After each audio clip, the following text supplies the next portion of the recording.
Today's talk is of a general nature. The title is Coherence. And before we begin, I'll just ask you guys what you think coherence is. Sorry, I don't understand the meaning of coherence. Yes? Totally. Yes. Share me. Yes. I wanted to see what you guys think it is first. So you said, I don't know. Maybe Lucy has a definition? Like, I guess similar to peace or like surrender. Mm-hmm. You could say those things would be included in it for sure. So, this is a funny synchronicity. This was just like last week. I was chatting with a guy on Tinder. And on my Tinder, I say amethyst is my name and energy is my game. Mm-hmm. And so he messaged me and he said, okay, so if energy is your game, how would you describe your favorite energy that you've encountered? Plant, animal, mineral, or other? And then my response, and this just like popped into my head in this moment, I said, oh, I see. I said, good That's question. Kobe. I said, coherence. Ah, wow, that's a very good synchronicity. And I said, that's what I landed on anyway, because it's so elusive, can apply to all, and is so juicy delicious when it occurs. Not to say a little lighthearted chaos can't be fun, but, you know. And then, let's see. And then he said that he said, curious to know how you pick up on coherence as energy, like energy that just makes sense or just comes together. And then I said, I asked myself the same question, is coherency energy? Then I decided, yes, I think it does become its own frequency when it occurs, rather than just being the thing that harmonizes, if that makes sense. Yeah, well, coherence has been, many have attempted to describe it using many different words. And in a lot of other teachings, they used words that are not the same as the words we use today. So things like equanimity, balance, inner peace, these are all ways that people are trying to describe something, and using more modern language, we can refine what that actually means. So alignment. Yes, alignment is a very popular word, but these terms can be abused, misunderstood, misapplied, and then co-opted into something either adjacent or very far away, because someone wants to get on the bandwagon, but they just don't know what it is. So they think this word sounds nice, and I'm going to say that I have this thing that I don't understand because other people have it, and I want it too. So usually when that happens, a new term comes down to some of us who are listening, and this one seems to have popped up quite recently, actually, just in April. But it's been a buzzword around the community. But it, in that sense, as Ruth said, it aligns with a lot of the things we already talk about here, especially at our center. We like to focus on equanimity and balance and coherence and finding the third force so that we can disidentify from the personality. Now, in that sense, we've actually done a series of talks on finding the third force already, so we could say this is the third in that series.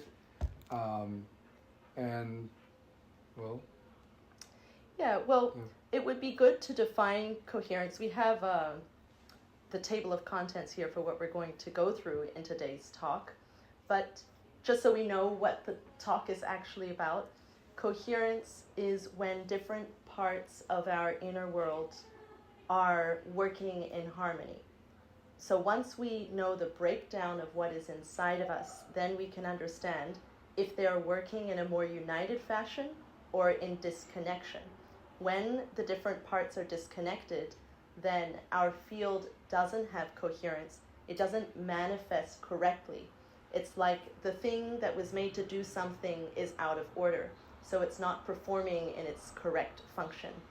Like a frying pan, but it's upside down, or a paper towel, but it's wet, right? It's just not able to do what it's supposed to do. So coherence is when everything is lined up so our field can function.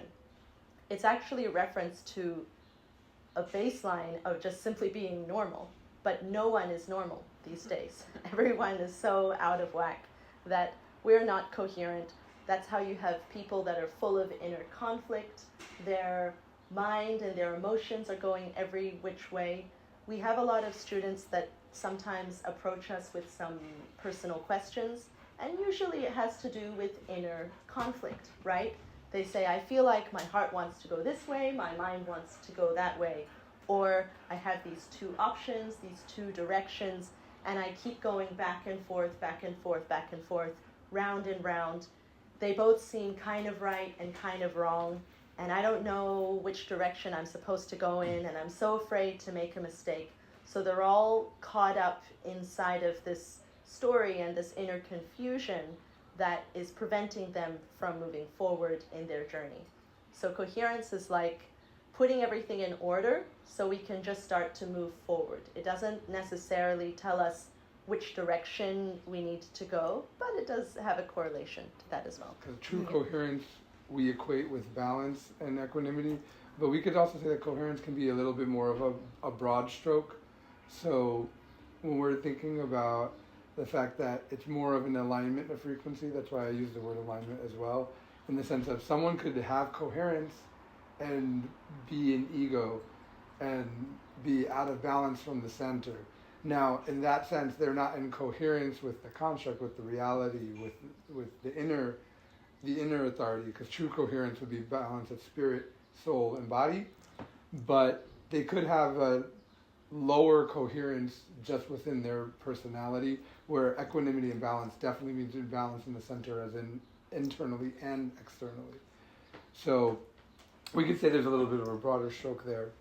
But when we move forward with this, the first thing that keeps us between coherent and whatnot is the question, who am I? Right? Does anybody want to take a crack at that question?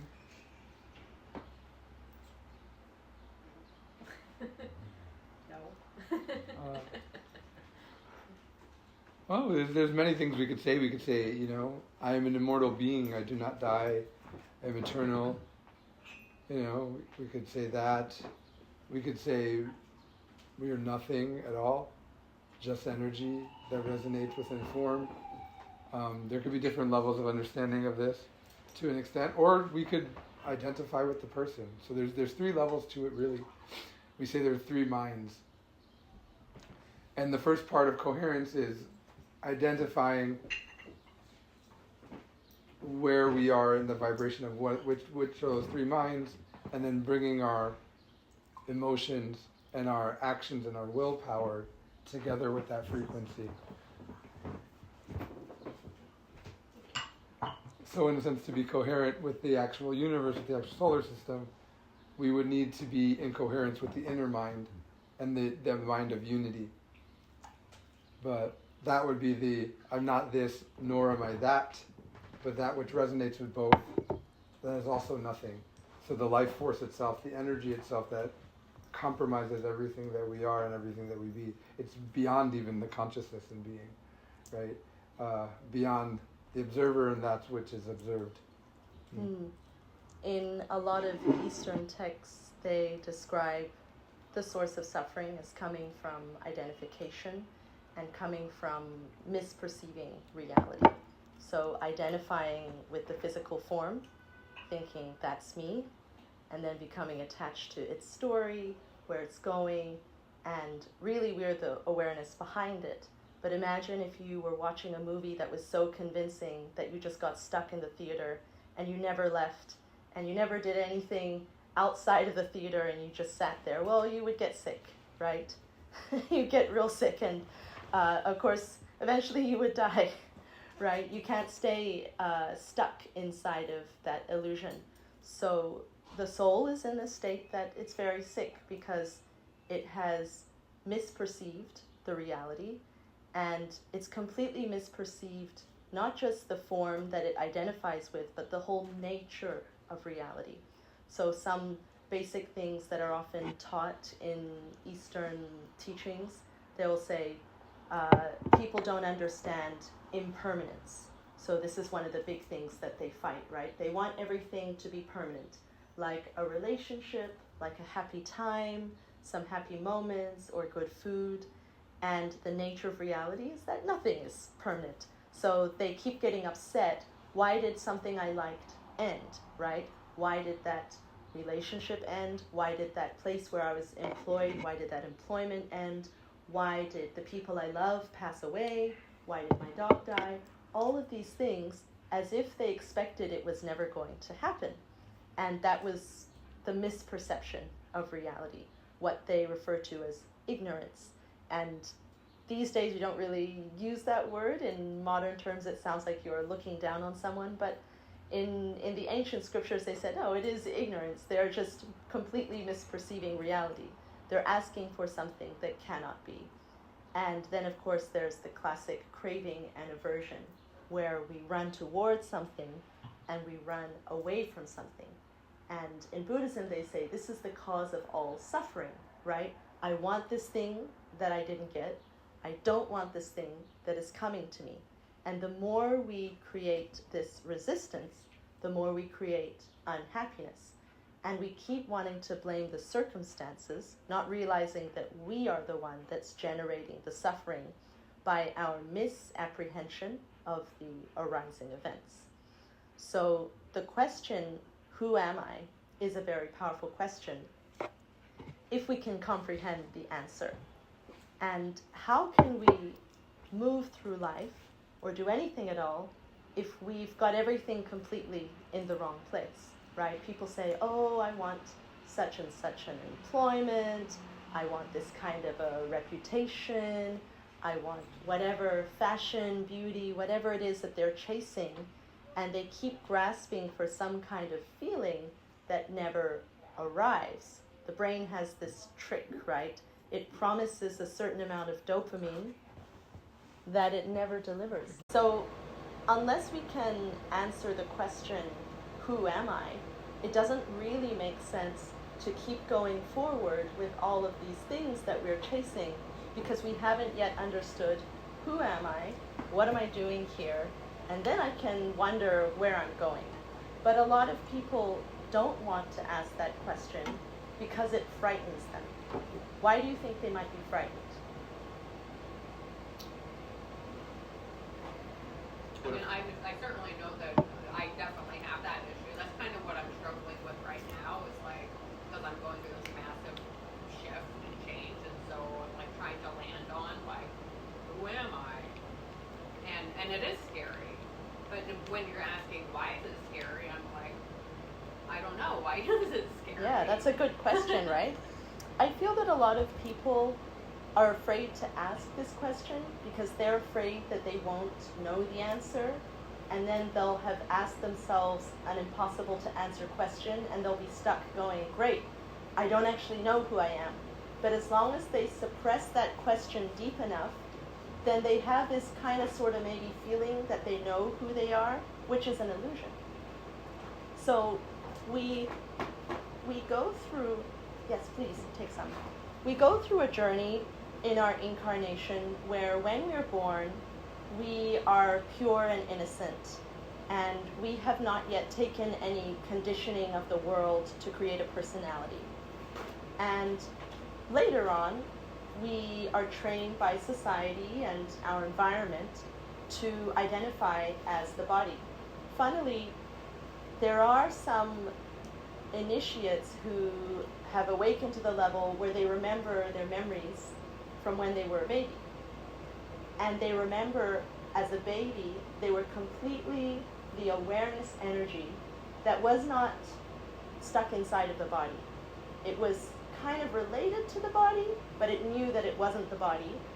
And one recount, this person said they didn't know that other people could see them as the baby. They just thought this is a story that's arising in the awareness. Here are these figures. This is very interesting. There's that baby body. And by, as people began to talk to the baby and call it its name, then it went, oh, shoot, these people can see me and they're talking to me, and somehow my awareness is related to this form down there. And then slowly, of course, then they were trained to feel more and more like just the form and not the awareness that was around it. But we say that the awareness that is around the form, we call it the observer. And a lot of people say that they can't hear their thoughts, or they say, oh, I've already conquered the mind, I don't have any thoughts. And really what it is that they're so identified with the physical form, so asleep, that they can't find the observer. So they have no ability to be able to watch their thoughts or to observe how they're feeling, how they're thinking. So we go through this process where we become more and more identified with the physical body, which is a vehicle, and then at some point we begin to stack these layers upon this identity. Like, I'm from this town, I was born in this place, these are my parents, I studied nursing, I'm going to be a paramedic, something like that. And we layer up all of these things that we think we are. However, if we were to remove all of those labels, we'd find that there's still something there. People say things like, oh, if only I had their body. So that means, okay, you know you're not really the body. Otherwise, why would you wish to go into somebody else's body? You have a sense about you, your you-ness, that understands, even if it's very, very varied, that somehow there's a part of you that's not related to your body. And so we build this identity, and we become very attached to it, and it's these attachments that are like energetic cords that begin to pull us in all different directions and cause a kind of incoherence in our energy field. Because really, if we understood what we are pure life energy. We are not a person. This energy can go and manifest in any kind of form and have all kinds of experiences. And when it's functioning correctly, then it can be a very powerful field. And something called the consciousness can awaken within it. If we are too identified, then it's very difficult for the field to work correctly and for us to contact these parts of ourselves, the awareness and the consciousness. So it's an important question, but the answer to it actually comes from becoming nobody again. So it's like we go through a journey to create an ego, an identity, and then later, in order to be free, we need to move back into a place that is less attached to all of these strings. And that is going to free us to play any role, but much more lightly. Yeah. We talked about in this series already a little bit that how to find that truth that is at the center of the reality, the unity consciousness, the life force, the spirit, right? And in that sense, that is the third force that we're looking for, the force of conciliation, the force that creates within duality to have experience. And we've talked about how we find that through being in the center. And that center is a center of spirit, which is already always there, and then balancing that with our soul, our higher self, and our body.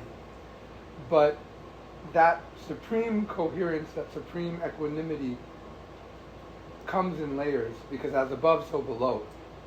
So the question of who am I will also relate to what it is next we need to establish coherence in.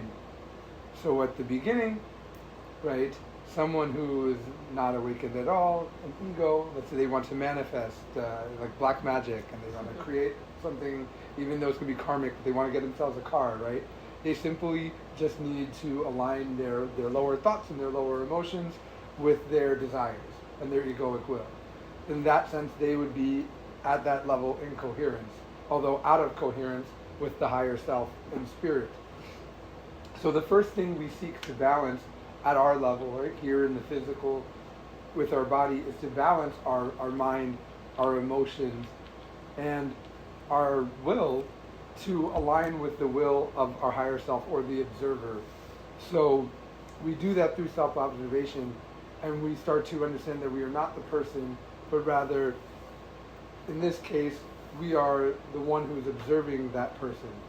And at that stage, we can see how these programs of the lower intellect cause us suffering and pain, and then through balancing and finding the higher functioning emotions and the higher intellect from the higher self, and by bringing that into balance, by bringing our energy into balance, the creative energy within our system, we can then finally connect to the will of the higher self, which will then connect us to the soul.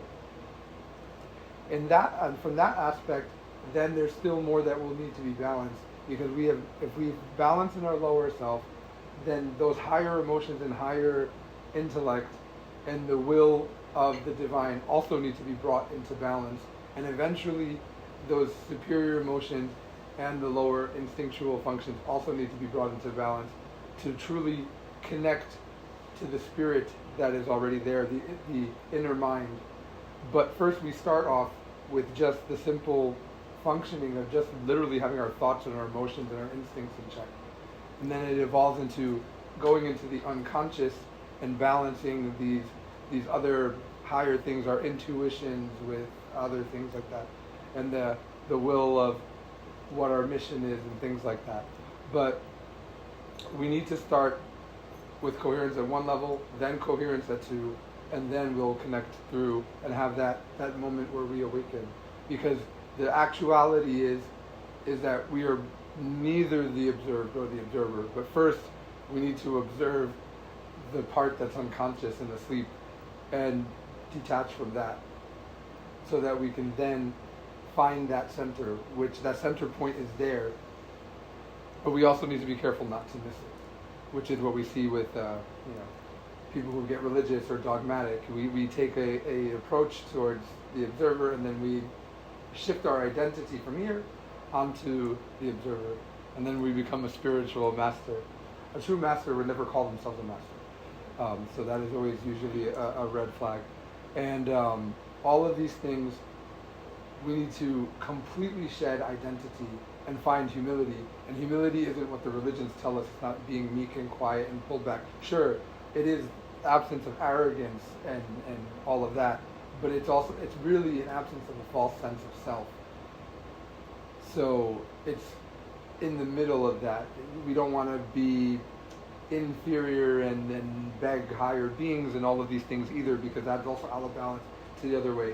Inferiority is inverse pride. And if we take an approach that we need help from something external, that we need to be subservient to something external, then that too is still pride, because we still see ourselves as something and something else as something. Whether we see ourselves as a really good, godly something and we're full of ourselves, or we see ourselves as weak and needing help, we have a false sense of self, so we're not in that center. And therefore, we don't have coherence across all three of those planes.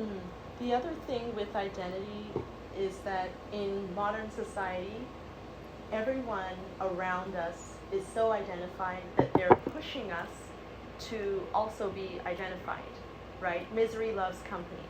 So you go to a workplace and maybe somebody coaching or mentoring you will say, you need to decide what is your personal brand. How do you want to be perceived? You have to invent yourself and put your best foot forward. And what this leads to is someone creating a very false version of themselves, full of 10 different masks, and it can lead to anxiety or just a sense of being out of alignment, out of balance, because they're projecting a persona that has nothing to do with who they are at their core, but they feel that this is who people want to see, this is who they expect in this kind of environment, so let me invent myself. And this doesn't allow them to be present and to be authentic, because they're busy trying to please everyone around them with a mask that they created, and then everyone has to buy into it, and it's very, very stressful, and it takes a lot of effort to maintain the illusion. And it becomes a case of you have all these people together playing this game where they're all pretending to be such and such a way, so respectable, and whatever it is that they're boasting about to look superior or to present a particular carefully curated brand that's not really who they are.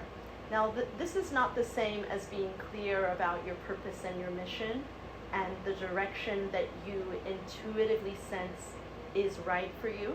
But we have to be careful because the ego, which is of time and of attachment and which leads to suffering and the experience of limitation in our reality, the ego always wants to know what's coming next. It wants something that is reliable and predictable. What we said at the beginning of the talk is that nothing is permanent, and craving and aversion leads to suffering. So if we apply this expectation of wanting things to be predictable and just how I planned it, how I expect it to be, we're setting ourselves up for disappointment. So we can't maintain the mask all the time, or it takes a lot of energy, and we have this very, very quiet inner voice that says, I'm slowly dying inside. That's what we call in the Gnostic teachings our essence, the part of us that is more fundamental, that does move from incarnation to incarnation, or we could say rebirth to rebirth, that is not the same as the personality and the body and the name that goes to the grave. The essence has a unique expression, a unique flavor, and a unique mission in this incarnation. But if we're so busy trying to satisfy all of these so-called identities and how do you want to show up as today to meet some societal requirement, then we'll completely mask and bury this essence, which for the majority of the people in the world, 97% is masked, doesn't express. So they have this feeling that they are dead inside. And you can find this out when maybe you get someone to do a deep meditation and you say, what's in your subconscious, make some little black box, and they open it and there's a skull inside, and they say, well, I don't know what this means. Well, you feel like you're dying inside. You are killing that part of you that is truly alive, or was, and is not able to find its way to make its expression in a genuine way in the world. So in the Gnostic teachings, we say that, who am I? We are truly our core, or our essence, our essential part. And everything else is just like a bunch of smudges on the window that obscure the truth. So if we can do a kind of work to gradually clear that window so we can see clearly, when we are clear and clean on the inside, then the outer world also starts to reflect that. If everything around us feels like a storm or chaos or a lot of conflict and I'm confused, should I go this way or that way, that's a reflection of an inner division, a lack of coherence on the inside. Once we understand that we are the essence, then we can be willing to slowly give up these identities, these masks, because we know they're not who we really are.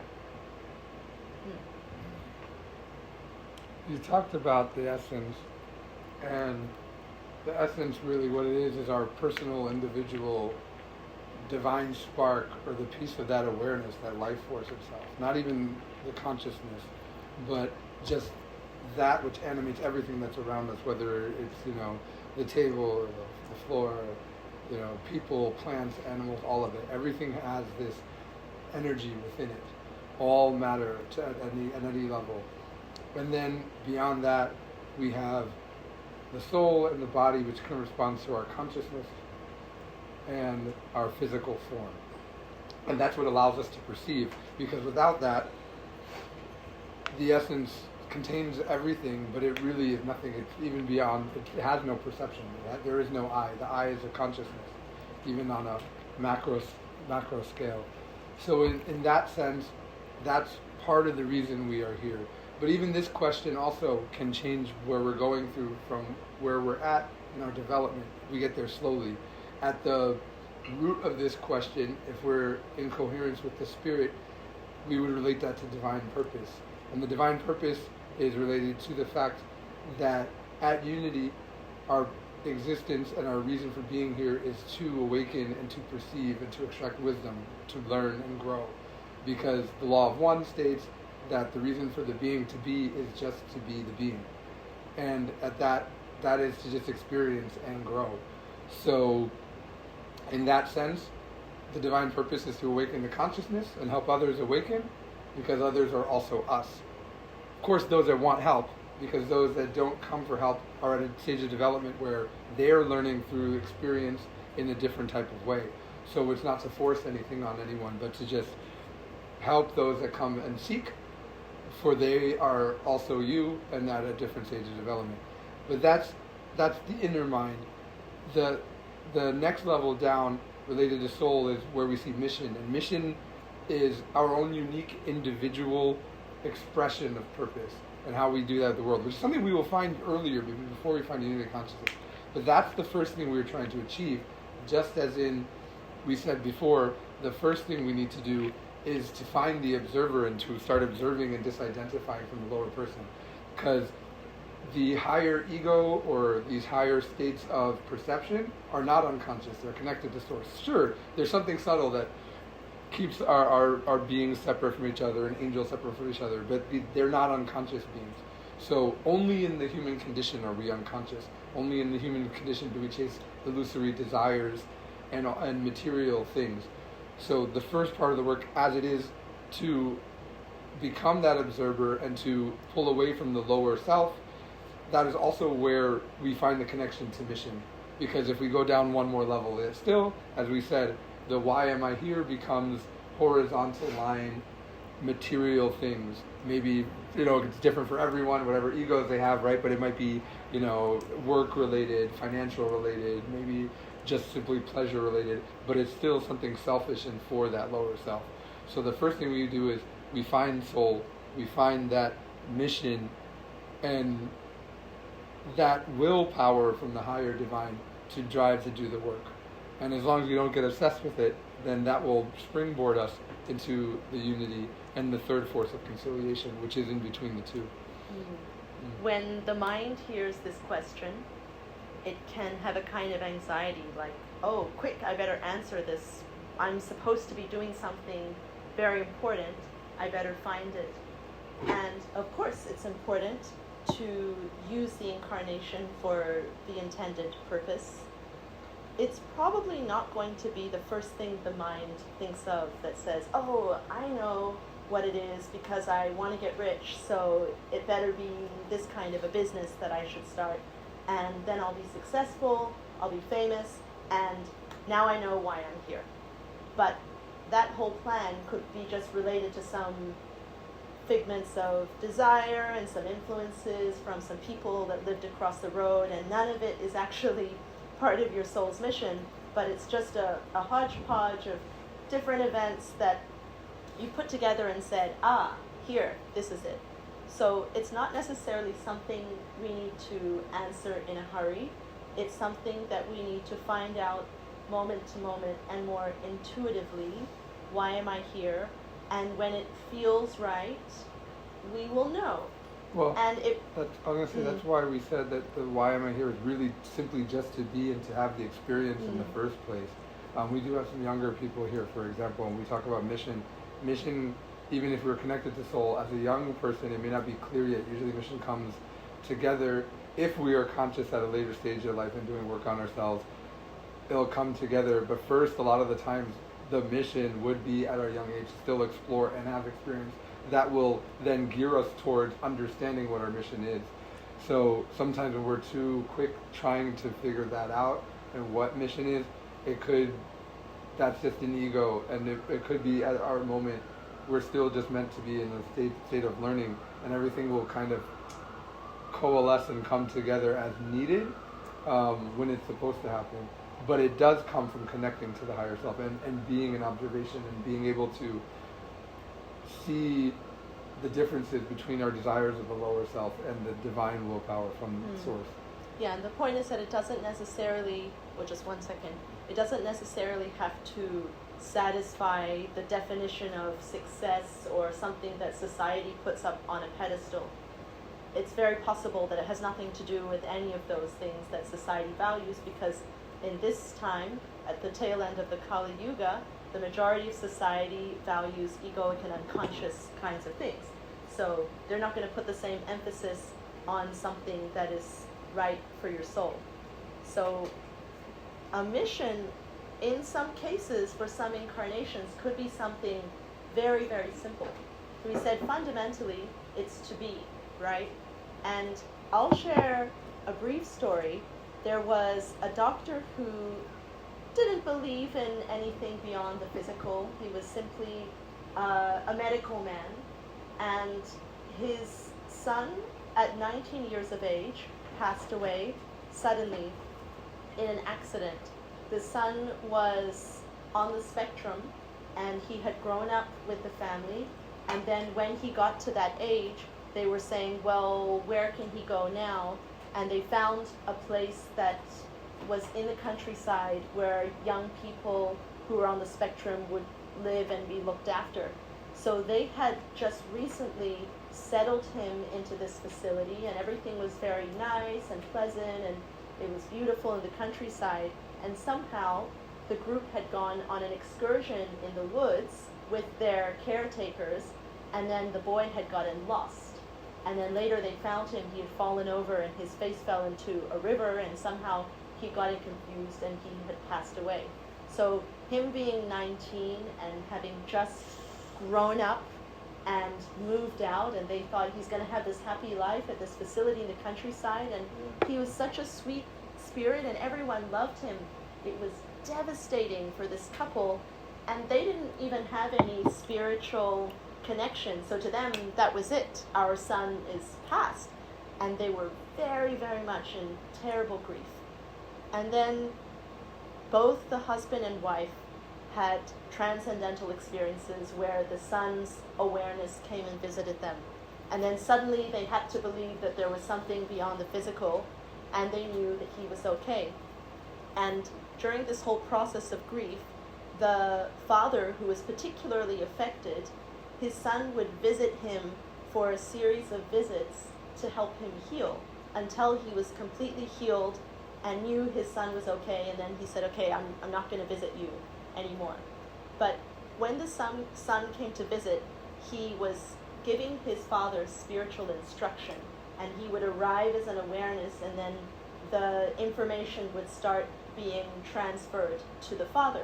So he was learning about these things, and he actually, as a side note, this father put his medical career on the line to come out and write a book to tell everyone, as a doctor, now I believe the spirit world is real, I can't deny it, my son has been visiting me, call me crazy if you like, but this is my experience.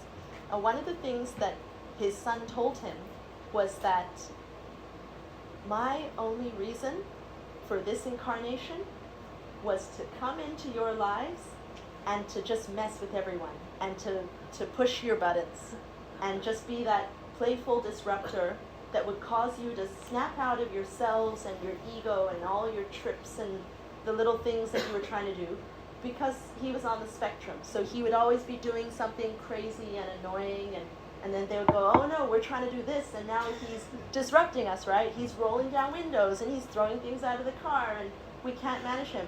And he was just there to be a nuisance. But he was a high soul, and he was there to teach them by being an autistic child and frustrating them. And of course, so it made sense when he grew up and they sent him away to a facility, he didn't need to stay there. He was there to give them instruction. And now he was happy to drop the body and leave. So our mission can be something very simple. It doesn't have to be something grandiose with a massive influence. There are characters that have those kinds of missions, but his mission was to mess with people, and he did it. Oh, I was gonna ask a question. Oh, yes. About because the thing with nursing school, I was so locked in, and that was a refinement of an earlier thing I was doing, refinement of it earlier, which comes from before a kind of more a revolutionary thing, not a refinement of what I think my purpose is, why I'm supposed to be here. And then now, obviously, I'm pursuing this thing, but it's time. It's should I even be trying to self-evaluate myself? Is this really my purpose? Is this like what's I was gonna ask, I was like, so what I'm getting from this is like the key is just not to be too attached to it. You know, like not throw everything, because I'm like, all right, I'm not gonna just throw everything out the window, and then because family, career thing, like the multiverse you're talking about, I'm like, oh yeah, this is totally a different multiverse than like spirit, like crazy, not crazy friends, but like whatever. It's like a different family, and then like a family, your blood family.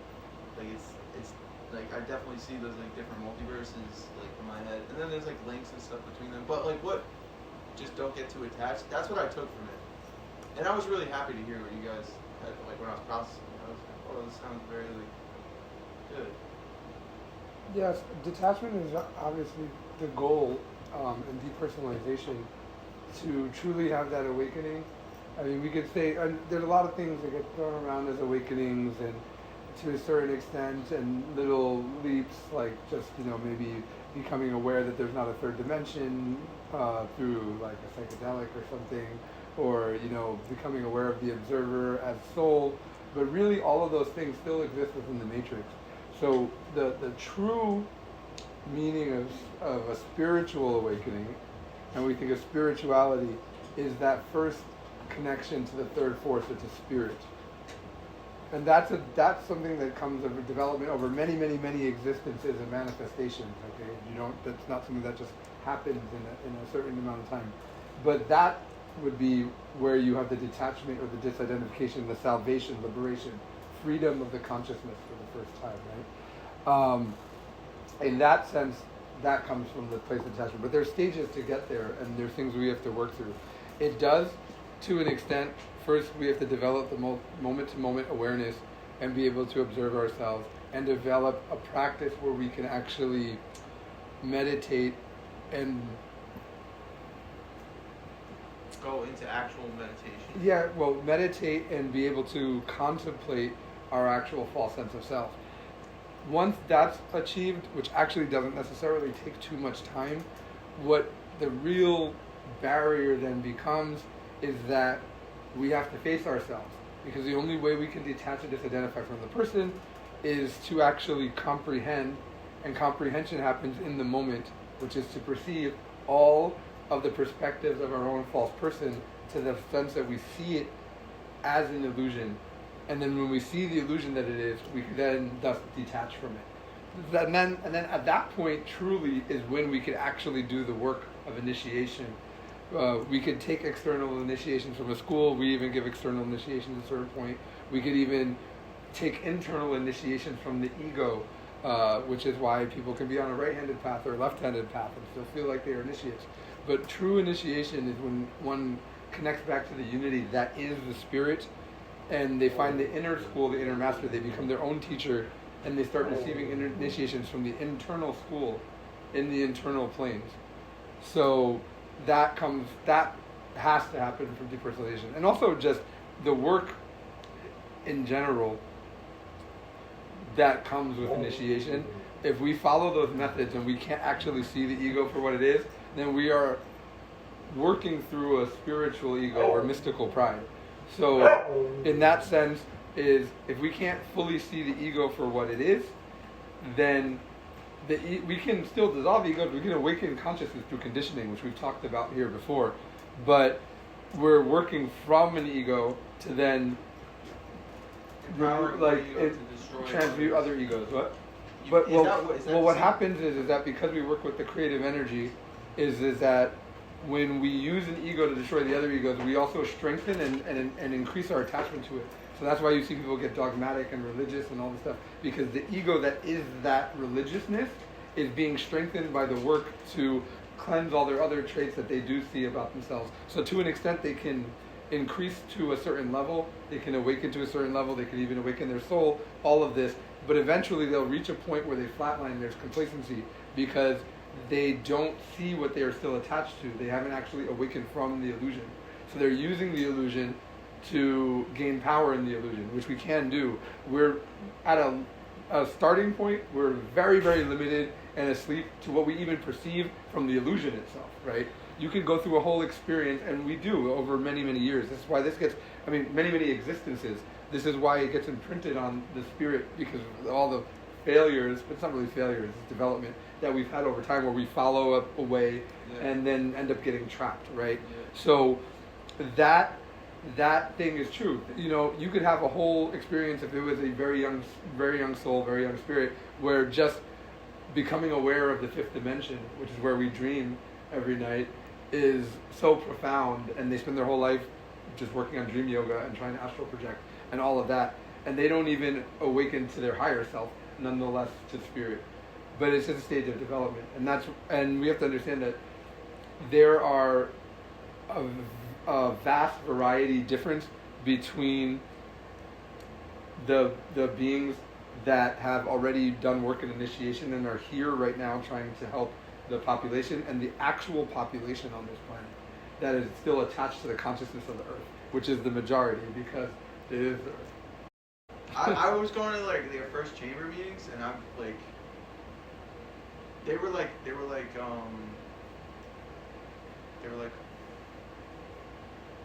basically, I've been trying to have strong dreams, like lucid dreams, like astral projection, that's kind of what I'm interested in. And then they were like, but take your cookie or whatever. And then I had a crazy dream, I was flying like a jet, I was doing cocaine in my dream, it was craziness. And I became lucid in my dream, which I hadn't done since I was 12 years old. And I didn't even realize. And then after I woke up, I just wanted to give a recommendation. It's little by little, right? So when it comes to the dream world, and dream yoga can be a very useful tool for self evaluation, but first we have to be conscious while we're awake before we become conscious while we're asleep, and that's basically how it works. And yes, at the beginning, the higher self, our being, can give us experiences kind of as a treat, because really those powers come from the higher self. So they could just turn them on if it wants, even if we've done no work. But that's just to show us that it's real. When we first start truly dedicating ourselves to the meditation and the practices, we have a lot of experience at the beginning, sometimes.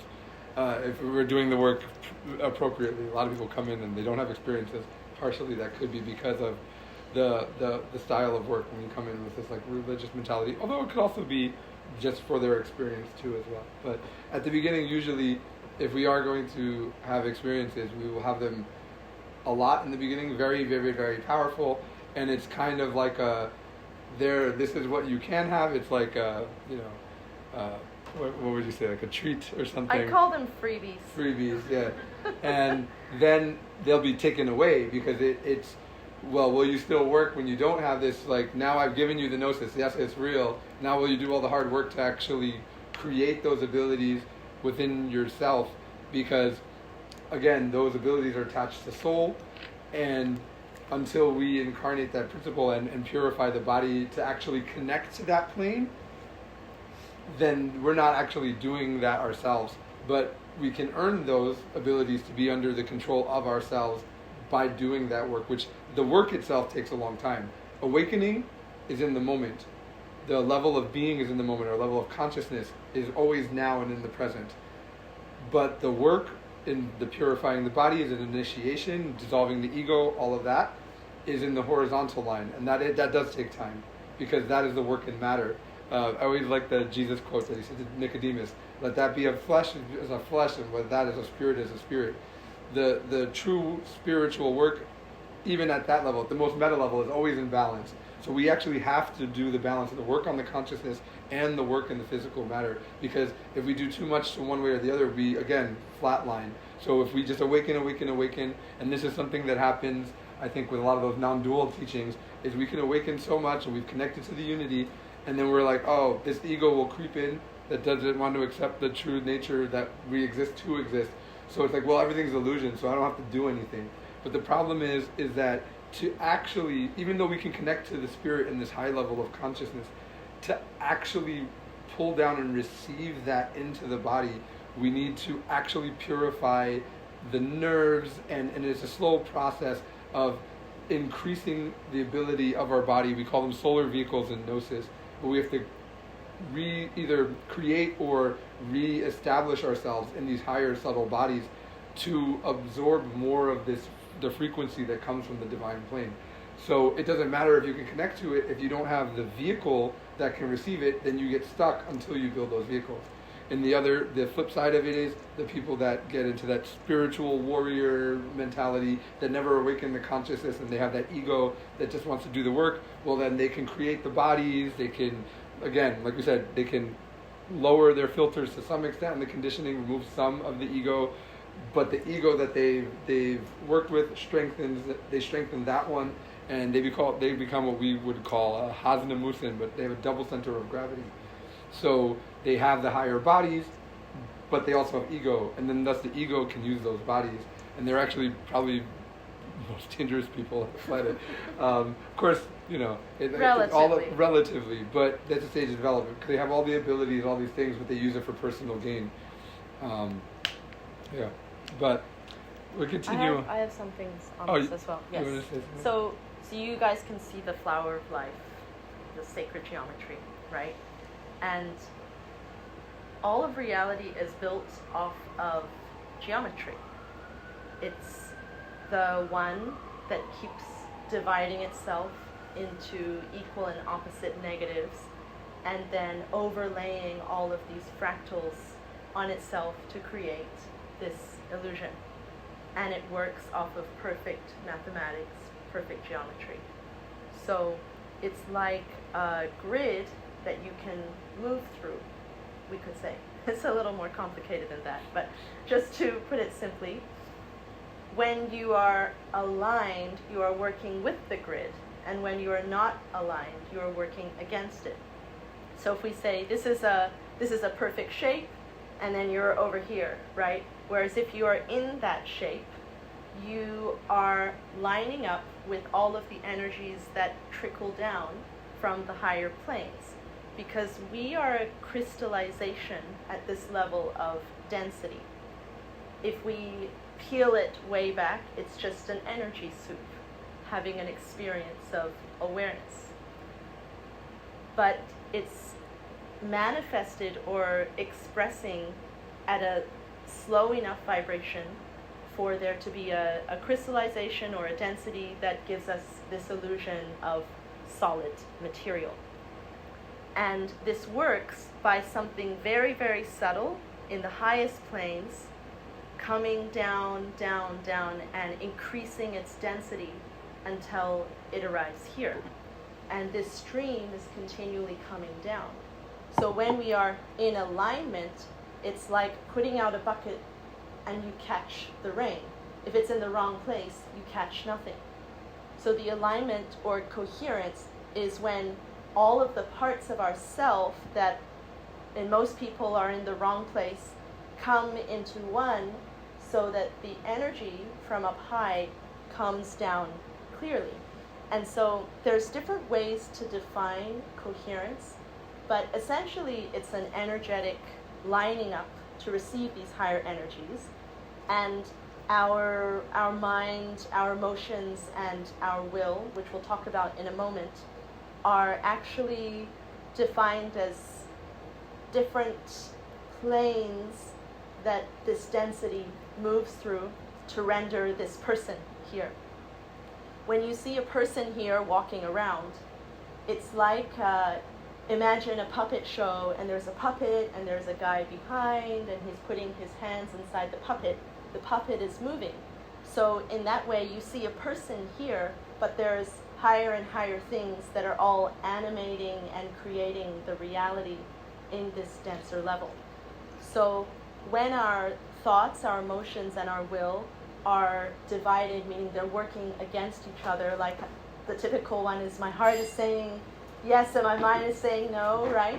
When we're having this kind of incoherence internally, and it often happens when someone says, I love this person and I love this person, and they're going back and forth, they can't decide, and they say, oh, I don't know, what should I do? You have some terrible cases where they make a love triangle and it leads to suffering, right? Or they just can't decide and they say, I choose neither. Whatever the case, the longer they stay in that divided state where they haven't chosen which reality to manifest, the longer their field is not in coherence. And when it's not in coherence, they can even get sick from it. So lovesick is usually someone that their actions or their reality is such that this person is not here, and they're saying, I wish they were here, I wish they were here, I wish they were here. Then they get themselves sick, right? They're asking for something that's not here. They're not being present. So to be coherent is to line up with this sacred geometry and to put ourselves in the position to receive these forces clearly. Yeah. And as you already alluded to a little bit, is that at the most base level, and I think I also said it a little bit earlier in the talk, the coherence is the alignment with the three centers that we have in the body. We say we have three brains in Gnosis, with one related to our intellect, our emotions, and our instinctual, sexual, motor center.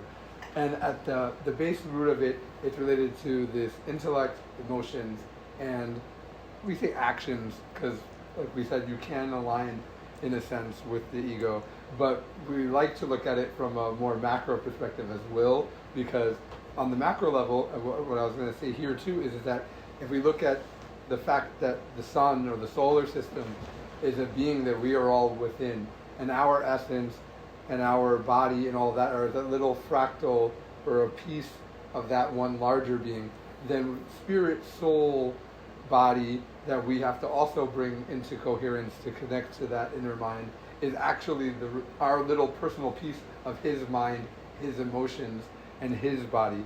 So in that sense, that's why we look to will in that lower, in our physical sense, because if our will is not aligned with the will of the divine being, then while we can have coherence in this physical reality to manifest with the ego, we will never be in coherence with the spiritual or the soul, as long as we are connected to that willpower. So in that sense, that's what we need to align at all times, is the will of of divinity or of source, whatever you want to call it, with our emotions and our intellect and our mind. And that's because, as we said, as within, so without.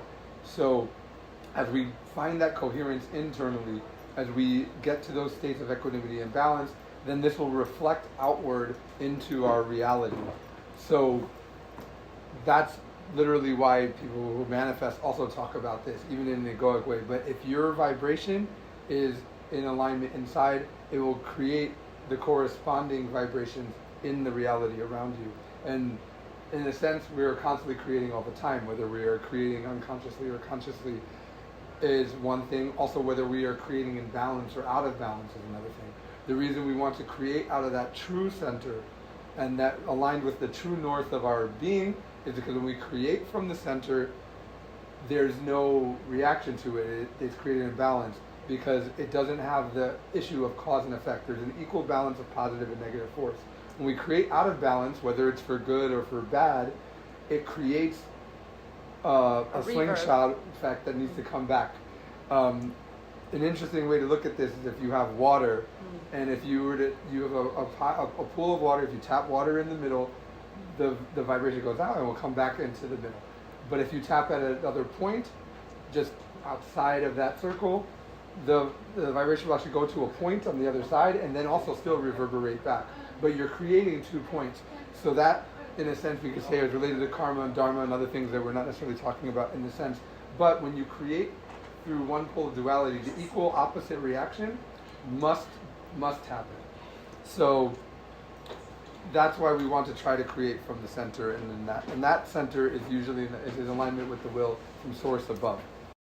So coherence works in different levels. We talked about the mind, heart, and the actions, and we'd say the first layer of moving into coherence is whether you are acting from ego or not, it's still better to be coherent.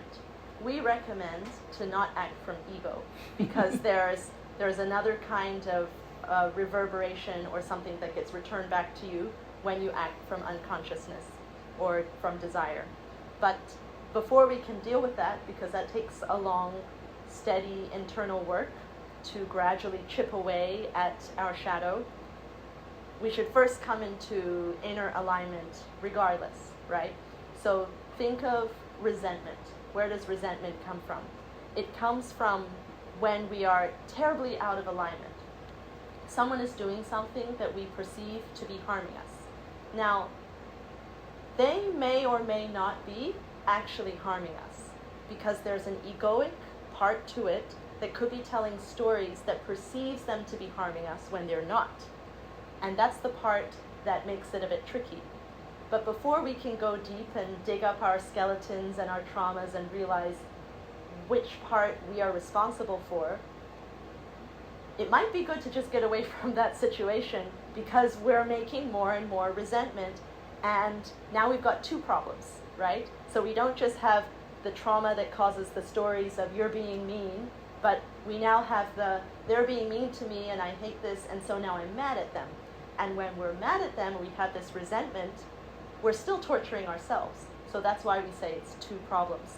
To be coherent is, okay, if my emotions are saying, oh, this person feels nasty, so I don't allow them to keep walking all over me and abusing me or stay in this situation where there is a kind of perceived harm, whether real or imagined.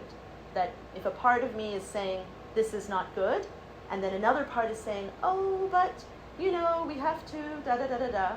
So these parts are not working together. This is not coherence.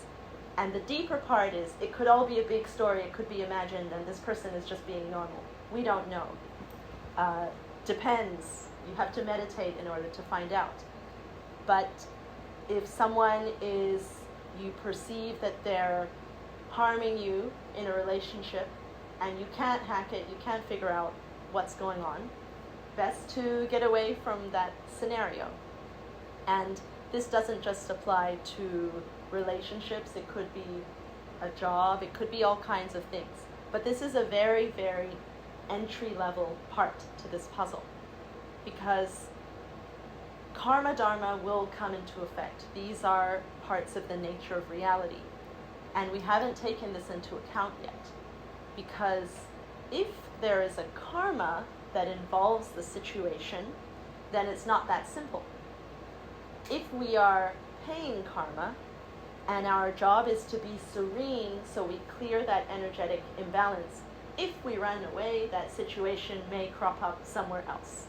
So that's why it's not that simple, but we need to find a way to balance our mind, our emotions, and our actions while we figure out the other part of the puzzle. And this can be a gradual journey where we're working out what it is in our shadow, in our subconscious that's feeding into the equation, that's attracting these kinds of people, because the subconscious or the ego is related to our karma. And when we can understand and dissolve that, then the situations will stop recurring. But in the meantime, if we need to do things like create boundaries, create space, be assertive, we have to do all of those things as well.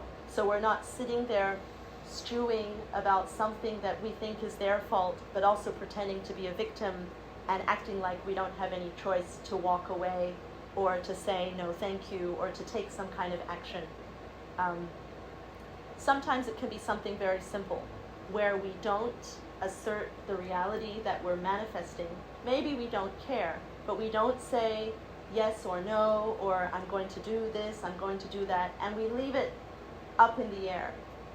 If we take it back to the love example, think of someone that's dating someone but is playing hot and cold, right? So they don't want to choose a reality, in a sense. They want to say, I don't know. And then after the 10th date, or it's been 6 months, and they're like, I still don't know, but yeah, I want to see you, but also I don't know if I want to see you, so I'll just keep seeing you. 6 months should be enough for them to know, right? But they're essentially straddling two different manifestations, and they're not snapping their field into a coherent reality. They're not making a choice. And we can do this with not just love, we can do it with work or with hobbies, with things that we're studying, or most importantly, our spiritual practice. Think of someone that says, yes, I want to work on myself, and I'm going to meditate every day for starting with 5 minutes to build my habit. And then they do it every other day. So they haven't necessarily chosen a reality, because they're saying one thing and they're doing another. So their mind and their heart and their actions are not working together. Their field is still having parts of itself that are working against itself. So the manifestation is going to be not guaranteed. It's a little bit of this, a little bit of that. So imagine if you make a cake and you say, let's mix in some soy sauce and some garlic. It kind of doesn't go together. You're cooking the wrong thing. So that's what happens when these three parts of us are not in alignment. But there's another part to the puzzle. Well, there's many parts, but internal, external is another layer to this. So internal is how I'm perceiving what is around me, the events and the circumstances, and external is what is manifesting. Regardless of how I'm working to be conscious and present and working on my ego and meditating and all these things, I will be moved in tandem with a host of many factors because I'm not an island, right? I am a mini God, as in my isolated awareness point, but even though unity is real, I'm not right now in my level of awareness controlling all of your awareness points, right? I can't say, everyone jump, and you'll jump. So we have to understand also where our ability to control the external environment starts and stops. And so something happens, and we say, oh, I don't like this. This shouldn't have happened. Why did my gig get canceled? Or why did my artwork not sell? Or why didn't that person text me back? As soon as we are waving our finger at the sky, metaphorically, or we're saying, this reality that's arrived to me, I reject it, we are missing the chance to remain coherent with this internal, external factor, because it's another layer of coherence that we have to be fully present and embodied in the now, meaning we have to accept and be okay with everything that arrives to us. And a lot of people say, oh, that's not right. You know, if I get sick, shouldn't I take medicine? Or if I gain some weight, shouldn't I exercise? I can't just be okay with everything as it is, right? The next step that we take is going to be the most clean it can be if we are okay with it as it is, right? So let's take the example of someone going to start an exercise regime. If they're just saying, okay, here I am, I'm present, and every day I'm going to exercise for 20 minutes. Cool, no problem. But if it's coming from, I hate myself, I hate my body, and this is terrible, I've got to correct this, and let me stand in the right way, and don't take pictures, and all of this overlay of rejecting how it is right now, then the field becomes decoherent again. So we absolutely can take action, and it is our job as the essence in the physical plane to take action, but from a place of coherence, from a place of balance. And so that includes accepting the present moment perfectly as it is, even if the sky is falling and it feels like it's crumbling apart and all of these people are leaving or mad at us or whatever the challenge is. If we can remain equanimous, then all of that karma and those energy waves will pass right through us, and we can process them, we can understand them, we can extract the wisdom without causing further chaos. But as soon as we start reacting, there's going to be a rebound energetically. So if we go, no, I don't like this, or let's say you run out of money. Oh my gosh, no, okay, what can I do? Let me Get a job. yeah, well, let me get 10 jobs and let me call people and start borrowing money. If we're freaking out, whatever we're doing after that, we might fix the problem, but we might be fixing it in the most terrible way because we're not moving from an internal balanced center. We're moving from a mode of reaction. So this is a part to the puzzle that we need to consider, that is full acceptance and surrender in the present moment. And then, of course, because it's multidimensional, the layer above is alignment with divine will. And divine will versus egoic will is like putting the wrong or the right fuel in your car and how far you're going to go. Can I say something? Mm-hmm. Like I'm loving this. This is like perfect information I need to be hearing right now. And so let's see, a couple things I wanted to say is like my biggest issue is, well, when we talked about having, transcendental experiences, but then versus living your real life. And so I very much had gotten to the point, okay, I'm awakening, yay. My real life freaking train wreck, because I don't do well at integrating those two things. And then so I'm struggling, with the real life aspect. But I have an issue with people, and so when we're talking about this awakening and getting into these states of mind, cognitively, like I understand, I'm hearing, everything you're saying. But when I go out in the world and have to deal with, people, like it's like sticking my finger in a light socket. Like I'll leave here feeling like really fantastic, but I also live with a person who is very, very difficult to live with, and it's a big part of my journey right now. Like that I've been stuck in this scenario and very angry at how did I've learned all my lessons, how did I end up here? I have come to the acceptance of because I believe everything happens for a reason, that I have to learn how to be in coherence with myself, with this person right in front of my face, that I can't cut him off, that I have to learn how to, get real with myself. And so everything you were saying, I was really trying to absorb in all this information, but like I just wanted to like kind of clarify and understand, so in dealing with other people, like I'm trying to figure out like what is the key here, like what am I missing, and so is it really just about I need to be strong and coherent within myself and until it just doesn't feel like I'm like, I can deal with your shit. It is sort of, yes, we do need to be balanced internally and strong with ourselves, but what it starts with is a self-observation and the moment-to-moment awareness. So the thing is when we self-observe and we don't react and we don't become identified when we're interacting with others, what we'll find is that others are a mirror for us. So whatever it is that triggers us within someone, it's either something that we have ourselves internally or we have a corresponding element that reacts to that. So it could be the polar opposite as well. But in that case, if we are able to self-observe and then integrate and remove that psychological aggregate from our own psychology, then what will happen is the other person won't change, but it won't affect us negatively anymore. And then sometimes, actually, because a lot of the times when someone is unconscious and, say, annoying you or trying to start a fight with you, it's because they're unconsciously looking for the energy, so they're looking for the corresponding reaction, that even though they'll still do it, they'll slowly stop to do it towards you and look for someone else that will give them the response that they're looking for.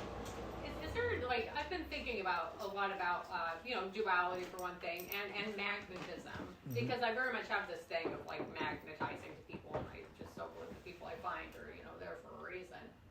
But, and I try and come up with, like, metaphors usually to understand. Well, that's exactly what it is. What you're saying is magnetism. So either if we have the corresponding ego, they magnetize themselves towards each other and always come into conflict. Or if we have the same ego within us that we're not honest with ourselves about, then we feel a repulsion towards someone acting in that way. And this incoherence, if you start to self-observe, not just within yourself, but in others, is rampant in the society. Because as Ruth said, really the first level of coherence is simply just to even figure out that if you align yourself with the will, even your egoic will, that you create in this reality, and that's what we would call the left-handed path, which is right before you actually start to ascend. But the majority of the population doesn't want to do evil things, right? You're the elite that controls everyone, that figured out esoteric powers. But before that, right, everyone wants to be good, and part of the reason why even that happens to the spirit is because they tried all these ways of being religious and stuff, and they say the religious phase comes before the technological phase. But what happens is that people get the spirit, not the person, but the spirit, after many, many existences of being caught in the so-called soul trap, finally has enough, and then says it's the lesser of two evils to be evil, which is, of course, misguided.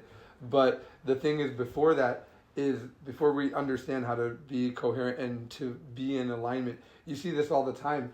Most of the time when people talk about something, whether it's something that they like or it's something that they have an issue with, they're almost always either talking about themselves or doing the opposite.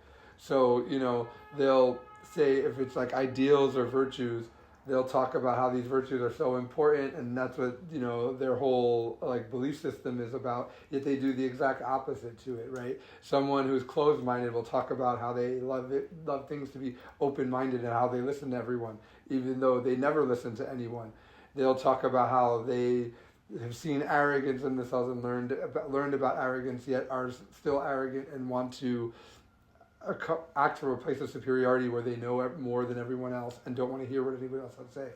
But they'll say the right things, and it's that incoherence, and that actually causes suffering and misery and illness in the body and all of these things. And we don't even realize that we are the cause of this pain and this suffering to ourselves from our own psychology. Plato said that almost all of the problems in the world currently right now aren't necessarily from ignorance, but rather from double ignorance, which I think it's Buddhism, or is it Sanskrit? I forget. It's called avidya. But it's not the fact that we're ignorant, because all of us are ignorant to a certain extent. Like I said, as you start to learn about these things internally, you realize how little we actually know. And it'd be okay if everyone just admitted they didn't know anything. But actually where the problems come from is everyone doesn't know anything, but then wants to act like they know something. And this is why, even on a macro scale, wars are fought and disagreements and all of these terrible things that happen in society, because you have people who are unqualified in positions of power, and they think they know how to do things, and then they don't know how to do things actually. And if they were actually humble and just stuck to what they knew and admitted when something was out of their scope or out of their scale, then pretty much all conflict would be averted on this planet. So that incoherence is the common status of most humanoids on this planet. So if you interact with someone, especially if they haven't even had any semblance of awakening, not even starting, forget if they've actually entered the spiritual path initiation, but just like a regular person still living in the 3D, pretty much everything they do is incoherent. And as we start to grow the awareness, the more you notice it and you can see it's programs. And there are programs that even compete with each other, so then they kind of clash into each other. You'll see if you have a discussion with someone that believes in something that is false or illusory, and you try to even talk to them through a logical sense, an intellectual sense, because there's always holes in it. If you're from a conscious point of view, even in an intellectual sense, there's holes in the false beliefs that we hold. And if you try to poke holes even in the theory in an intellectual logical sense, they get defensive, or they just want to change the subject. They don't. But as soon as you get close to the boundary of someone's illusion, then the ego reacts in a negative way. So it's something that's really easy to see, and that's I think where the acceptance comes, which actually comes after surrender. Surrender is when we connect to the divine will, but acceptance comes in from just accepting reality for what it is, not trying to escape from it, not trying to not do anything, but just it is what it is, to be in the moment, exist, and just do what is right for your connection to that frequency, and also let others do as they are, because they are you and they're at different stages of development. If they're at a lower level of development and they're still learning through karmic suffering, that's a period that your spirit has gone through at some point in the past. There was one thing I wanted to say about the people as well, because there are different lessons that we need to learn with the individuals, and we talked about how if we discover those elements within ourselves that are, like Adonis said, something we judge or something that we also have but we don't know about it, then if we're able to work to dissolve them, then the person won't be able to push our buttons anymore. There's another kind of thing that sometimes we have these energetic recurrences. The recurrence is a cycle where we have a certain energy pattern, and like we talked about the wave that flows through the water, the pattern will repeat in its phases like a planet around the sun. And we have all these specific kinds of lessons that we need to learn. It could be a case where we need to set a boundary or be assertive, and for example, we are out of balance in a way of inferiority where we're letting somebody walk all over us, And the lesson we need to learn is to be in the middle. So this is something we'll come to later as well, but as it relates to your question, when we are too much in inferiority, then we allow this person to dominate us in a way that is an illusion. So for example, there was a story I read a long time ago about two sisters, and they started fighting over the arrangement of their father's funeral. And as they were fighting, one of them got really angry at the other one, and she said, "How could you expect me to do these certain things for the planning? You're always controlling me." And then the other sister said, "What do you mean? You agreed to do it." And then the first sister said, "Well, I felt pressured." And the "I felt pressured" was something she imagined. So the sister that was the domineering one was saying, "Can you do this?" And she was saying yes. And that she was blaming the other one, saying like, "Oh, you're pressuring me to do it." And so she didn't see what was her part in that puzzle, and she was so mad at the other person, but it was a projection of her anger at herself for not choosing the reality, because internally the reality she was choosing was maybe, okay, for this funeral there's 50 tasks and I'm willing to take on 15 of them, but not 30, so find another sibling or somebody else in the family to do the other ones. But she was imagining the pressure and then doing something what part of her wasn't willing to do, and then getting mad at the other person who wasn't the one doing it. It was herself doing it. But because she was unconscious, she couldn't see that she was the one instigating the situation that she was then mad at the other person for causing. So the lesson can sometimes be like that, where when we talk about learning balance and coming back to the middle, of course, if we're too domineering and saying like, "Oh, I'm going to control everyone so I won't be controlled," it's just the reverse of the other pole. If you think of somebody in a workplace who thinks he's the bee's knees and he goes around like, "Hey, hey," and he's very arrogant and he's like, "Oh yeah, so-and-so, you better, da-da-da-da-da." He could have a terrible inferiority complex, right? And so he's putting that out there because inside he's so scared. So we can see these two poles manifest in being out of balance in different ways, either domineering or inferior. So sometimes we have a lesson with a person where we think that they're doing something to us, but we're the one doing it to us, and we don't know that we're the one doing it. So we continually point the finger at them, and we never learn how they're just there to be a mirror.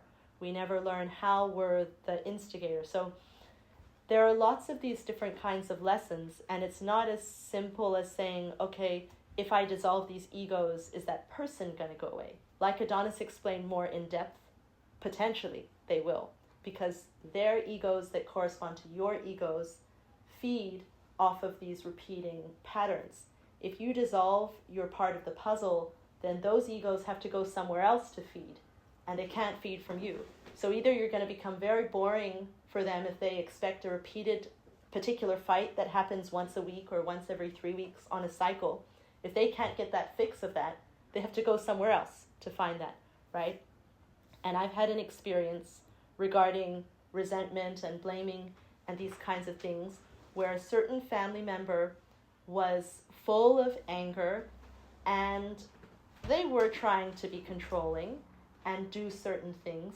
And of course, then there was my side of it where I was interpreting everything from a place of accusation and hatred. And yes, they had their interpersonal challenges, but a lot of the things that were causing me to be upset with them, when I just looked at the facts, I found that they simply weren't true.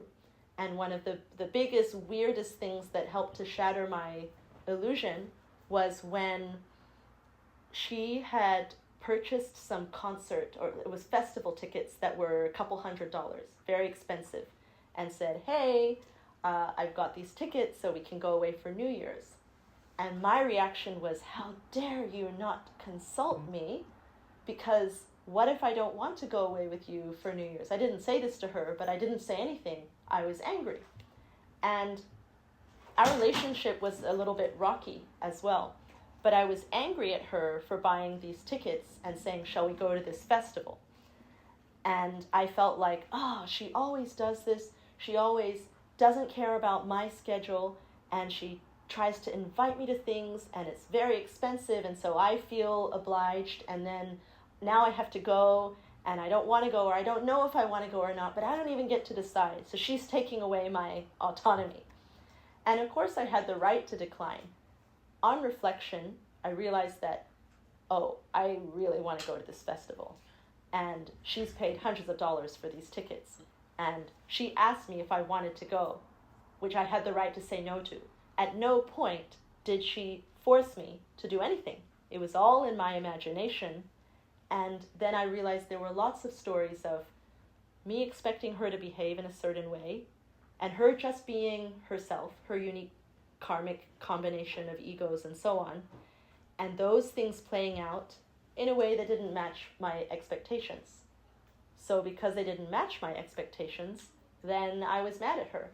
And once I began to dissolve all of the egos that corresponded to the very rocky dynamic that me and this family member had, they stopped reaching out to me.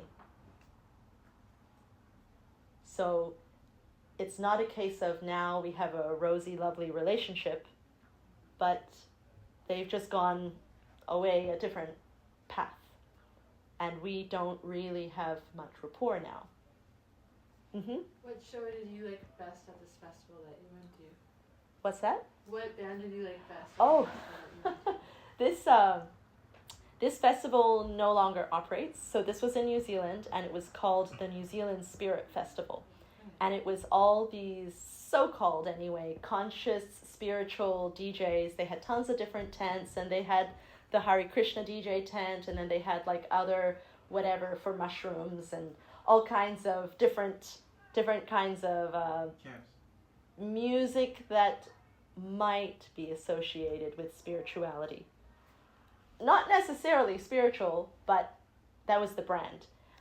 And the thing that was lovely about this festival was that they had a lot of vegan, organic food trucks, and you would go camp there, and it was waste-free. You had to bring your own utensils, and then you would just go and listen to music, and there were stalls that had cacao, and there were yoga tents, and there were all kinds of spiritual workshops. And so it was a nice place to be for someone, even if you weren't in a deep spiritual inner work. If you were spiritually inclined, then that would be the place that you would love to go. And she knew that, and she was trying to do something nice for me. And I was mad at her, which is ridiculous, right? And there's many, many cases we can see where in meditation the illusion collapses in a moment of honest self-reflection. That we see something new inside of ourselves that we never saw before, that we were unwilling to address. And often with interpersonal relationships, there's a lot of judgment and even hatred that we are unwilling to see because we don't think of ourselves as a hateful person. But when we're honest, we are busy hating somebody. And we can only hate someone to the extent that we hate ourselves. Do you like the Abraham Hicks style of perceiving the emotional scale? Remind me on that one again? So Abraham Hicks, I think of anger as emotional hemorrhoids. Like you need to have the hemorrhoids to react to whatever's going on. So it's like but you're still in kind of an illusion until you get to more positive emotion. So there's sad, and then jealousy, and then anger, and then annoyance, like a pink light version of anger. And then there's like this very interesting kind of stasis in the middle where your positive and negative are just kind of, it's doldrums. And then you start going to more positive emotions appear, but it's all in a compass. And so the anger is a way of dealing with, if you didn't get angry, you might have just felt kind of like helpless, like someone's costing you money and asking, committing your time and making assumptions about you.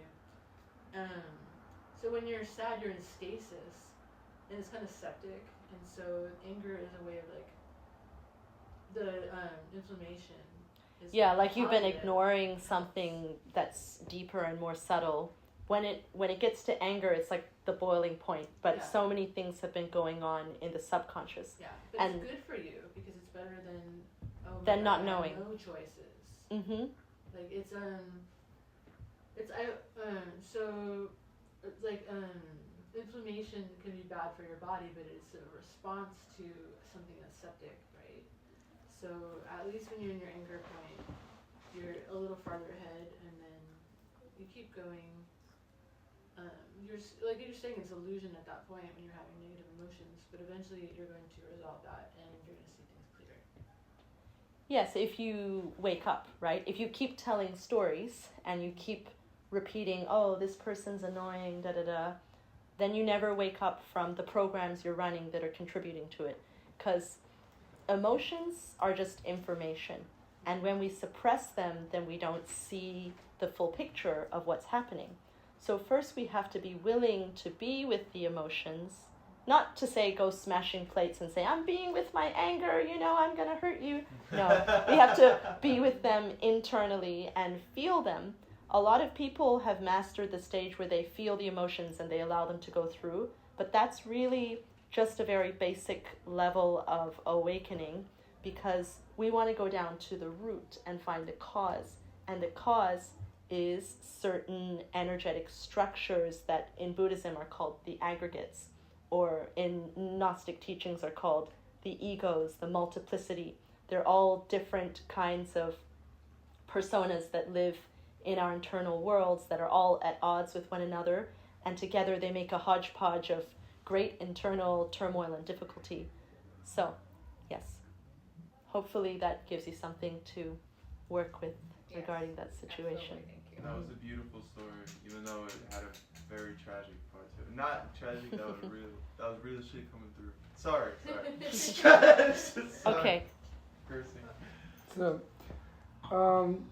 I think the next thing we're going to talk about is just the duality and the pendulum and different aspects of the illusion in itself.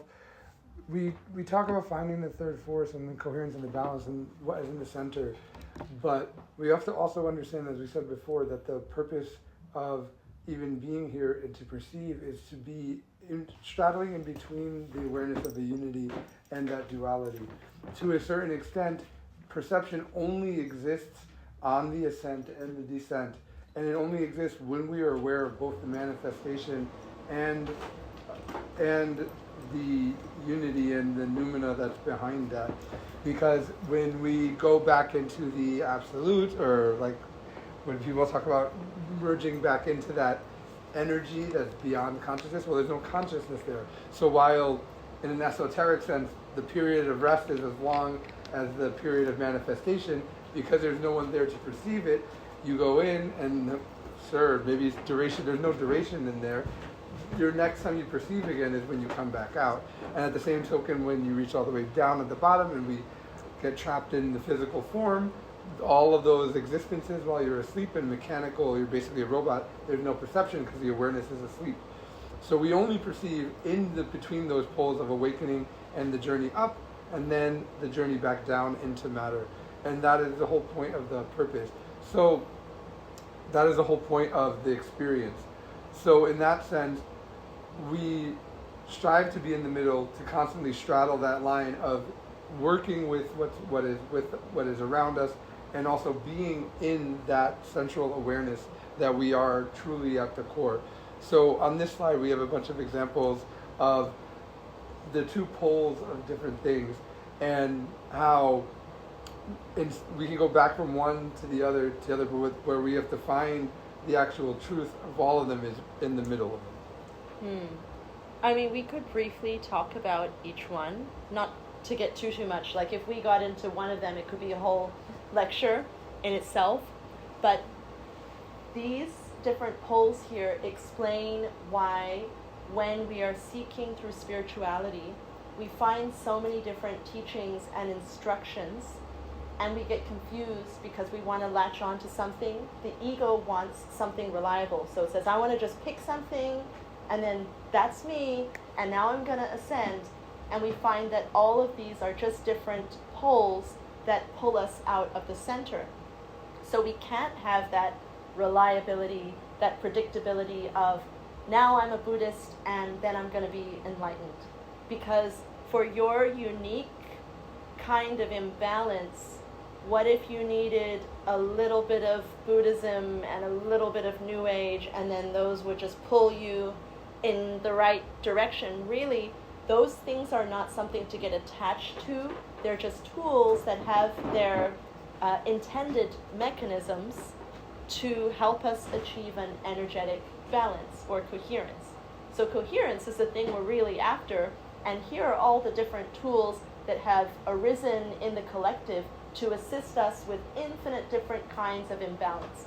And if we follow one of them to the end, we'll just end up out of balance again. So, for example, we have unity versus the individual. Someone who is very egoic and says, I've realized all it is me, I'm God, and now I'm going to just pursue whatever I want. As soon as the desire comes, I'll just go and get it. That's what we call the left-hand path, and it is a particular path someone could go down, but it takes us out of energetic balance. And if we were only in the unity, meaning we were saying, oh, it's all just one, and I don't want to be in the physical, and I just want to be with the spirit and the divine, you have those crazy mystics that never came back to their physical body, right? They had a different kind of imbalance where they thought the unity and the bliss of the spirit is so nice that I don't want to act in the physical. When actually divinity has undergone a tremendous process and exerted a tremendous amount of energy in order to run all of these different energetic processes to reach, or try to reach, this physical plane of expression. So if we just go and throw that away, that's also out of balance as well. So we need to be in the middle of both of those, of both the unity and the individual. Because if we become too selfish, we'll fall into suffering. And if we reject the unique mission of our incarnation, then we've missed the purpose for why we're here in the physical. So that's just one example. I don't know if you want to. Yeah, I mean, just some other examples. You were talking about the unity versus the separation. We also have just different styles of the teaching. So New Age versus the occult, which kind of also lines up with Eastern and Western, just in the more modern sense. But we have these methods that focus more on the non-duality than methods that focus more on the work of initiation. But the truth is that both have to happen at the same time, and both are, there's a center balance between focusing on one or the other. To another extent, if we go into, say, either of those, like we go into the New Age or we go into the occult, we'll see that there are schools that will be more heart-centered or more intellectual-centered. In this case, we would call those we call it the path of the monk, which is someone who is very in the heart center, turns their mind off, and just tries to achieve a connection to the divinity through that. Or you get someone who's overly intellectual in the path of the yogi and a lot of meditation and focus on the mind, but yet they don't really develop intuition through the heart center, and then they can be pulled off that way. I guess another one, non-duality versus militancy. Skepticism, blind faith is another thing, right? We could be way too into a method, or we could be completely just non-believing in spiritual at all. Ruth already mentioned the left and the right-handed path.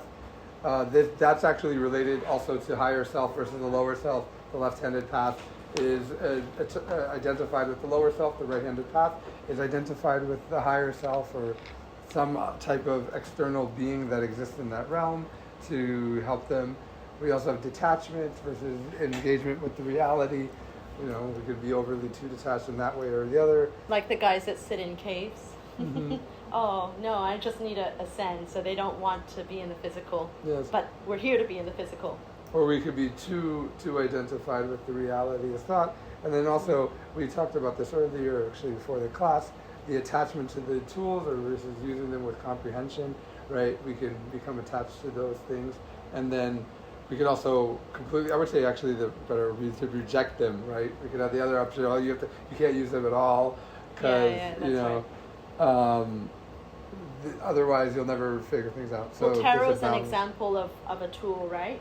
And in Gnosis, we teach people how to use tarot esoterically, not the exoteric teaching that's for the public. But of course, eventually, you will find that once you are connected properly, you can just receive messages internally from your reality, from your dreams, and all these things. So if you think you have to go and throw the cards to hear divinity, then you're still attached to the tool. Now, it doesn't mean you can't throw the cards, but if you have learned to listen, then you're constantly already getting information from your environment. So if you're obsessed with using the tarot, then you'll think that you can't decide unless you throw the cards. And there's some people that get stuck doing that.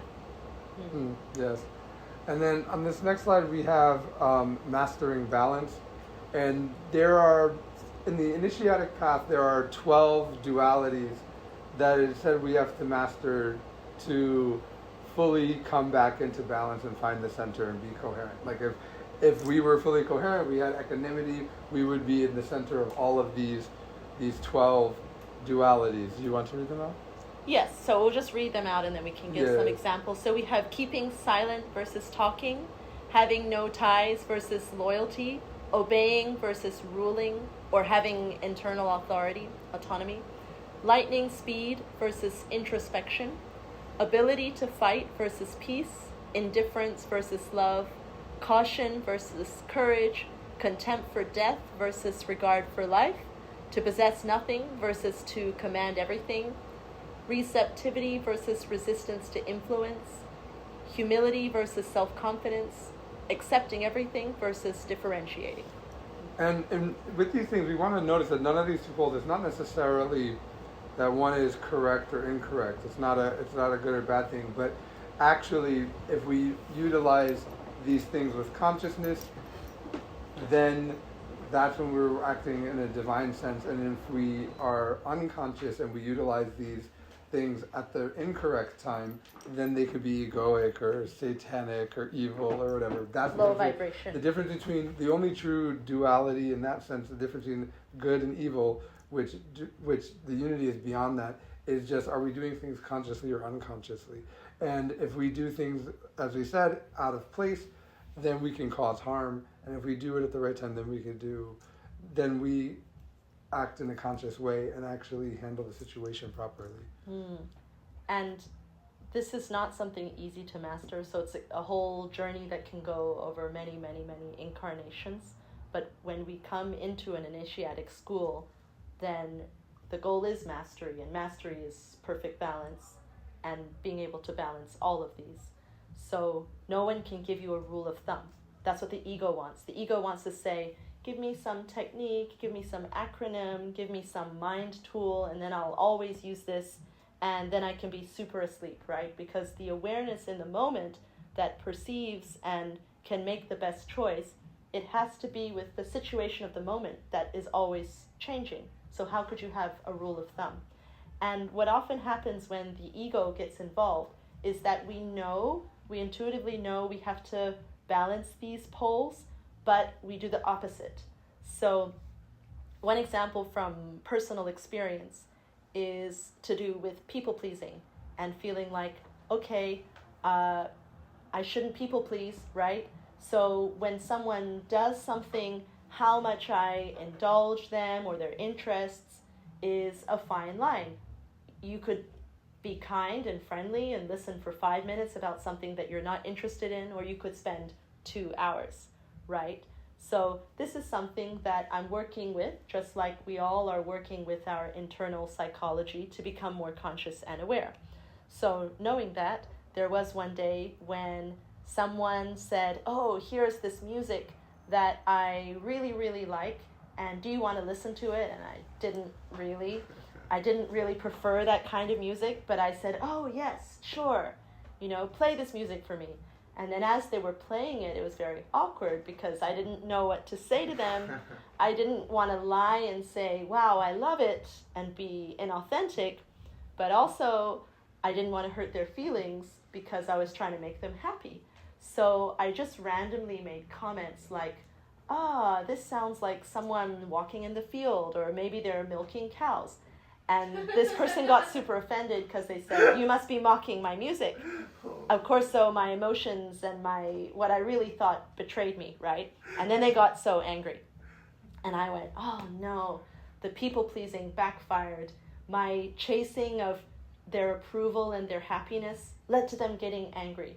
So the next time I'm going to assert myself. And then person B comes along and they said, oh, I want to show you this really funny clip from this cartoon. You're going to love it, and just wait till you see it. And I said, no, I need to set a boundary. If I listen to them, it just means that I'm people-pleasing. And so I said, no, I don't want to watch this cartoon. Stop it. I'm setting a boundary. And then on reflection, maybe I did want to see that cartoon, but I was confusing when to use which pole. I was pleasing the wrong person at the wrong time, or acquiescing at the wrong time, right? When the person was going to bore me with this music that was just so disagreeable to my person, it wasn't the loving and kind thing to do, to pretend to like it. It just caused them to get more upset, right? But in the other case, it was something new, this new whatever piece of art that I wasn't familiar with, that it would have been fine to explore. I didn't know if I liked it or not. I just automatically said no, because I thought now is the time to set a boundary. So we can see from this example that it's not that easy. Just because you know about this doesn't mean that you're always going to make the conscious choice. You can still be trying to apply this information mechanically or egoically, and then it will backfire. But that's good, because then we learn from it. So as long as we're practicing moment-to-moment awareness, and even in contemplation, retrospection, reflecting about our day, then we're going to start to catch these patterns. That's an example of receptivity versus resistance to influence. But we could do that with all of these things, right? Keeping silence versus talking, right? Obviously, as we self-reflect, we don't want to talk as much, and just in the sense of being able to observe ourselves and be in the moment, and also to let others be themselves and go through their own experiences. But at the same time, keeping silent can also be a negative thing. For example, if there is like an echo chamber and there's a lot of people like pushing a narrative that will cause harm to others, and no one speaks out against it. Well, if you just keep silent because, okay, you know it's not going to affect you, somebody else who's not as experienced or something may fall into something that they shouldn't have. So it is almost obligatory at that sense then to say something. So if we could do that with all of these too, loyalty or no ties, you could be loyal to a fault to someone who is like, you know, causing harm to themselves and to you, and you're not helping them anyway. But to, you know, just be completely like apathetic to everyone and have no relationships is also a little bit out of balance. And, you know, obeying and rule versus ruling. You know, you show others respect, but also you don't want to just be completely like have blind obedience. You don't also want to be a tyrant, but you also want to be able to have leadership skills. So all these things are the proper moments in time. The lightning speed and the introspection, right? Sometimes we have to act immediately, but other times it's better to reflect and take a step back. We have to know when it's right, when that's intuition, and we also have to learn to reflect. Yeah, because it can be a reaction, or it can be consciously, I need to make a move now. This is important. Yeah.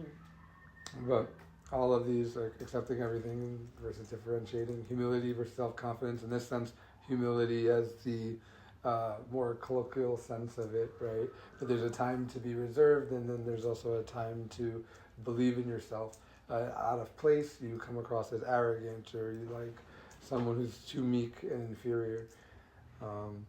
Caution and courage, you know, all of these things. So we define coherence as being in alignment within our energy field, lining up our mind, our emotions, our will, and our presence, our acceptance of the present moment, because it's only from a place of internal balance and equanimity that we'll be able to process and comprehend the karma and the events that are arriving to us, so that we can dissolve our karma, or we said dissolve egos, and thereby extracting the wisdom and transcending it, and then moving to manifest a new reality. We talked about how dissolving ego is very important, but even before we can do that, it's best to just be in alignment in our 3 brains first, and then, of course, start to work on the ego because that relates to our karma.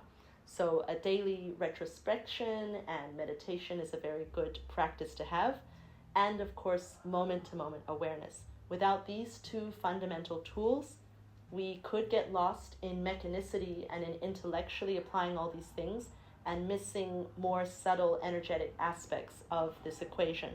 So if we do nothing else, those are some good tools to adopt, to take up, and to build into our spiritual practice. And the fundamental summary, we could say, is that when we bring all of this together and we come into perfect balance and harmony, alignment in every way, both internally, externally, and in alignment with the divine, then that will naturally lead to mastery. So rather than saying, oh, Ruth and Adonis said, here's the 12 steps to mastery, so I'm just going to download that and keep it as a rule in my head, that's not going to work. It's somewhere that we get to by doing the hard work of internally seeking to balance our emotions, our mind, and our actions, and continuously remaining aware and self-reflecting. And then little by little, one day we find that we're more masterful over how we are manifesting the reality around us, because there is a reason that every single thing happens. And the consciousness, when it's awakened, can figure out why and how.